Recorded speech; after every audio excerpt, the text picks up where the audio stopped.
ሰላም ለእናንተ ይሁን። ሰሞኑን በእፎይ ጉዳይ እኔም ትንሽ አስተያየት መስጠት ስለምፈልግ የዶክተር አህመድ ዲዳት አሁን የለም፣ በህይወት የለም።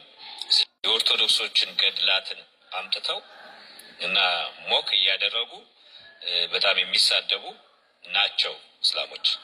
በተለይ አቡ ሃይደር የሚባል ሰላም አለይኩም ወራህመቱላሂ ወበረካቱ። እንዴት ቆያችሁ? የዚህ ሰውዬ ቪዲዮ አይቼ እየሳኩኝ ነበረ። ይህ ሰውዬ ምንም አይነት የፍትህ ርዝራዥ በውስጡ ሳይኖር እውቀት ሳይኖረው ግብረ ገብነት ሳይኖረው ነው እዚህ እድሜ ላይ ደርሶ ትልቅ ሰው ተብሎ ነጭ ጸጉር እያበቀለው። በሰሞኑ አጀንዳ በእፎይ ባለሴጋው አመካኝቶ ንጽጽር ላይ አንጅቶ ቁስል ያለውን ወቀሳ ነው ያቀረብከው። ወገናችን ጥያቄ መጠየቅ ክህሎት የለም፣ ፍትሃዊነት በውስጥ የለም። ሼህ አህመድ ዲዳትን ስትወቅስ ነበረ። በዚሁ አጋጣሚ ሼህ አህመድ ዲዳትም ሆነም ኡስታዝ አቡ ሃይደር ንጽጽር የጀመሩት በራሳቸው በሚሽነሪዎች በፕሮቴስታንቶች ምክንያት ነው።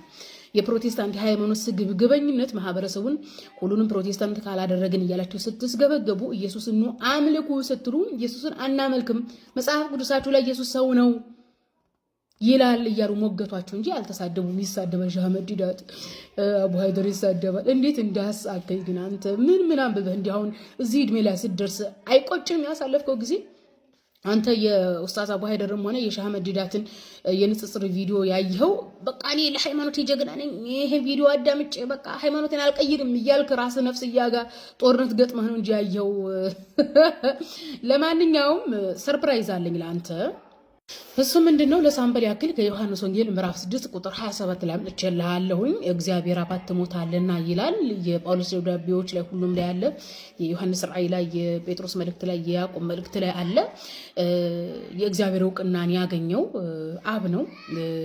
ኢየሱስ ደግሞ የእግዚአብሔር እውቅናን አላገኘም። በሐዋርያት አስተምሮ የአንተ ቤተክርስቲያን፣ የኦርቶዶክስ ቤተክርስቲያን ኢየሱስን ፈጣሪ ነው፣ እግዚአብሔር ወልድ ነው እያሉ ይሰብካሉ። ይህ አስተምሮ ከየት አገኘ?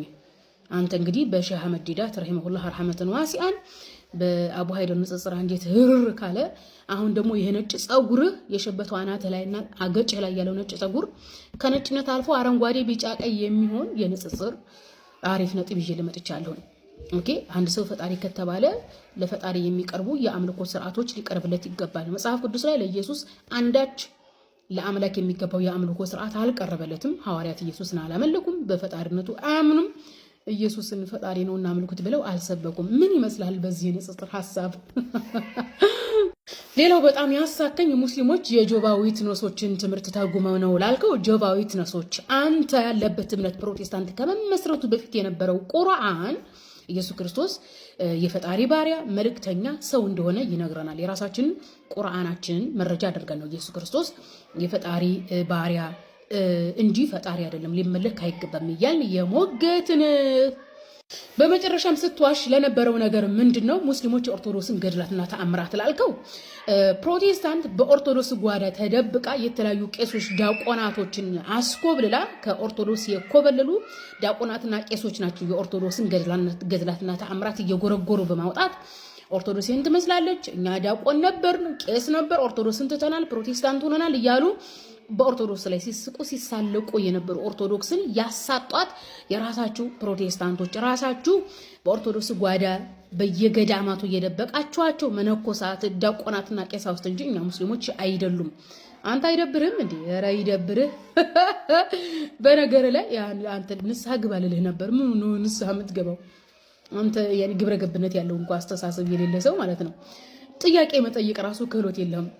ኡስታዝ አቡ ሃይደር ጋር ቀርቤ ያለ የጠየቅኩት ጥያቄ አብርሃምን ኢብራሂም ብላችኋል እንዴ? ስለ መጽሐፍ ቅዱስ ምን አገባህ አንተ? መጽሐፍ ቅዱስ እኮ የአይሁዶች እኮ ነው። አንተ አንድ አይሁዳዊ ጎልማሳ የሃይማኖት ሰባኪ የሆነ ሰውን እያመለክ ያለው ሰውን አማልክት አድርጎ ማምለክ የአረማዊ እምነትና አስተምሮ ነው። ስለዚህ አንተ አረማዊ ነህ። የመጽሐፍ ቅዱስ መብት የመጠየቅ ሞራሉ የለህም። መጽሐፍ ቅዱስ ኮረጁ እንኳን ቢባል እስልምና ሃይማኖት የመጽሐፍ ቅዱስ አስተምሮ ቁርአን ከመካከለኛው ምስራቅ ነው የመጣ ነው። ያ ሁሉም ነብያቶች የመካከለኛው ምስራቅ ናቸው። አስተምሮቱ የመካከለኛው ምስራቅ ነው። አንተ ደግሞ እምነትህ የአውሮፓውያን የአረማውያን እምነት ነው። ምን አገናኘው? ከታሪኩ የላችሁበት፣ ከግብረ ገብነቱ የላችሁበት፣ የንጽጽር ክህሎት የላችሁ፣ የጥያቄ ክህሎት የላችሁ፣ በዛ ላይ ፍርደ ገምድሎች ፍትህ የሌላችሁ። አንተ ከሆነ በእፎይ ባለሴጋው ምክንያት አድርገህ ንጽጽር ለአንቺ ትርር ያለውን ስሞታ ነው እንጂ የተናገርከው ምን የተለየ ነገር የተናገርከው ነገር የለም። ደግሞ አለ ቁርአን ላይ አጸያፊ ነገር ምንድነው? ቁርአን ላይ አጸያፊ ነገር ያለው ምንም አጸያፊ ነገር የለውም። ትልቅ ሰው እንደዚህ አይነት አስተሳሰብ ሲኖረው በጣም ነው የሚደብረው። አስተሳሰብህን ብሬኖሽ አድርግ።